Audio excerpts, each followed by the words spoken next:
বন্ধুরা, আবার সেই ঘরকন্যায় আপনাদের সকলকে স্বাগত। আমি আজকে মাছের মাথা দিয়ে মুড়ি ঘন্ট করব, এই রেসিপি নিয়ে এসেছি।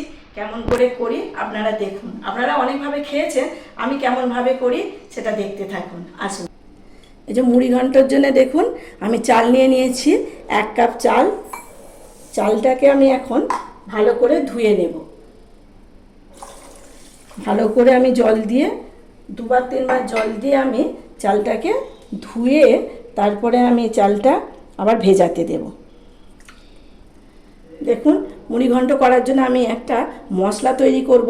সেগুলো নিয়েছি ধনে, জিরে, শুকনো লঙ্কা আর এলাচ আর দারচিনি আর লবঙ্গ। এটা শুকনো খোলায় ভেজে নেব।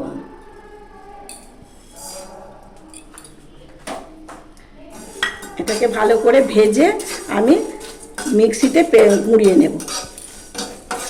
যে মশলাটা আমার ভাজা হয়ে গেছে, আমি এখন নামিয়ে নেব। নিয়ে ঠান্ডা করে একে আমি গুঁড়িয়ে নেব মিক্সিতে। দেখুন, মুড়ি ঘন্ট করব বলে মাছের মাথাগুলোকে আমি ছোট ছোট করে কেটে নিয়েছি। এইগুলোকে আমি এখন ভেজে নেব। মাছের মাথা ভাজবো, তার জন্য আমি কিছুটা তেল নিয়ে নেব।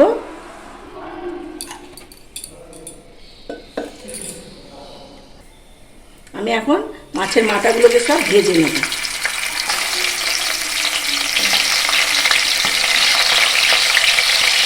এইভাবে সব মাছের মাথাগুলোকে আমি লাল লাল করে ভেজে তুলে নেব। দেখুন, সব কটা মাছের মাথায় লাল লাল করে ভাজা হয়ে গেছে। এখন আমি সব তুলে নেব। সব মাছের মাথাগুলোকে আমি তুলে নেব।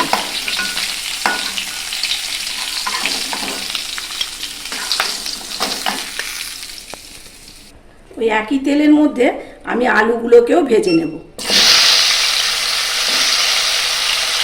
আলুগুলোকেও আমি এরকম করে লাল লাল করে ভেজে তুলে নেব।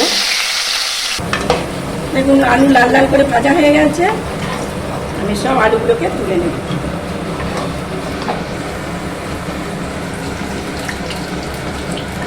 আমি যেভাবে করছি আপনারা এইভাবে একবার করে খেয়ে দেখবেন কেমন লাগে। ওই একই তেলের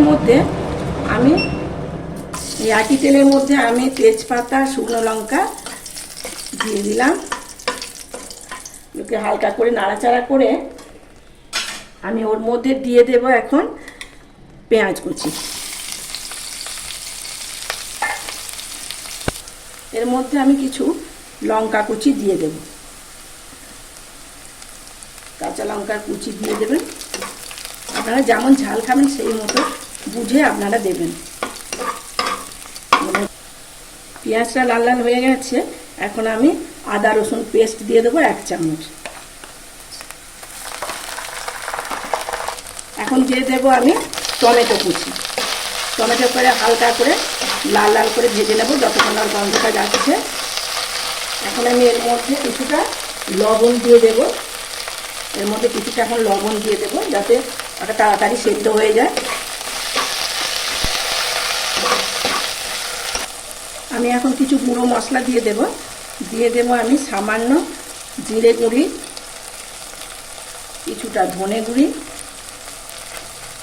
পরিমাণ মতো হলুদ,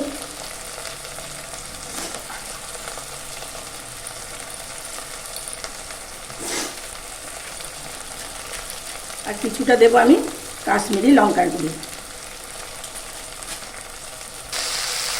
দেখুন, আমি যে চালটা ধুয়ে 10 মিনিট রেখে দিয়েছিলাম সেই চালটা আমি এখন এর মধ্যে দিয়ে দেব।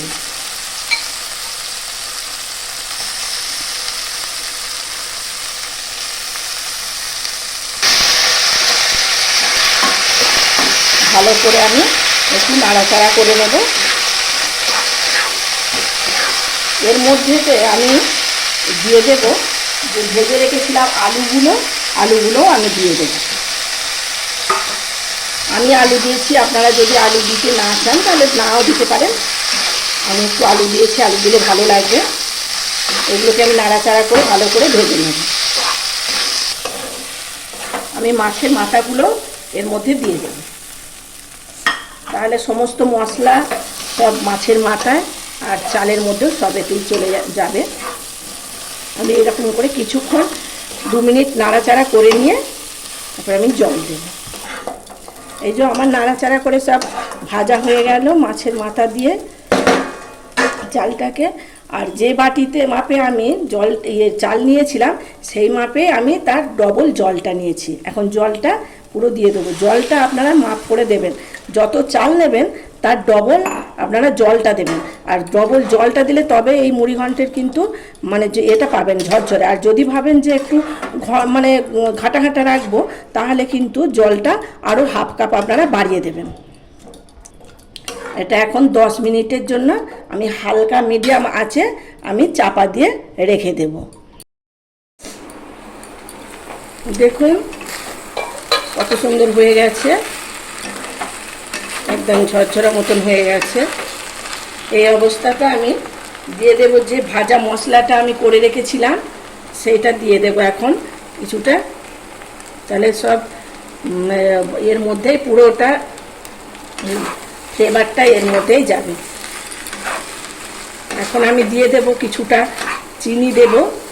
আগে চিনি দেবেন না, আগে চালটা সেদ্ধ হওয়ার আগে চিনি দিলে চালটা চট করে সেদ্ধ হতে চায় না।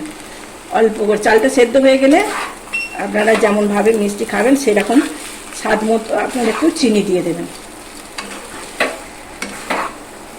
এটা দিয়ে আমি 1-1.5 মিনিটের মতো আমি একদম হালকা আঁচে চাপা দিয়ে রেখে দেব। কেন হালকা আঁচে আপনারা করবেন, এটা যদি বেশি আঁচ দেন তাহলে জলটা যদি মরে যায় তাহলে কিন্তু জলটা শুকিয়ে গেলে আর চালগুলো সেদ্ধ হবে না। এই জন্য আপনারা হালকা আঁচেই করবেন। আমি একটু পরে দেখাচ্ছি। দেখুন আমি 1-1.5 মিনিটের মতো চাপা দিয়ে রেখেছিলাম। এখন আমি কিছুটা গরম মশলা দেব আর দিয়ে দেব কিছুটা আমি ঘি দিয়ে দেব। গরম মশলা ঘি দিয়ে ব্যাস নামিয়ে নেব। একটু ঠান্ডা হোক তারপরে আপনাদের আমরা দেখাচ্ছি। আমি বন্ধুরা আমার মাছের মাথা দিয়ে মুড়ি ঘন্ট হয়ে গেল। দেখলেন তো কিভাবে কত সহজে করা যায়। আমি যেমনভাবে করলাম আপনারা এইভাবে একবার করে খেয়ে দেখবেন, দেখবেন ভালো লাগবে। আপনারা অনেকভাবেই করেছেন কিন্তু আমি যেমনভাবে করলাম আপনারা এইভাবে একবার করবেন, দেখবেন কেমন লাগে। আর যদি ভালো লাগে তাহলে আমার আমার চ্যানেলে সাবস্ক্রাইব করবেন আর আমার পাশে থাকবেন। আপনারা কমেন্টে লেখেন, আমার খুব ভালো লাগে। আমি আপনাদের কমেন্টের আশায় থাকি। আপনারা এইভাবে আমাকে উৎসাহ দিয়ে যাবেন, আমার পাশে থাকবেন। আর আপনারা ততক্ষণ ভালো থাকবেন, সুস্থ থাকবেন, সাবধানে থাকবেন। দেখা হবে অন্য কোনো নতুন ভিডিও নিয়ে। ততক্ষণের জন্য টাটা।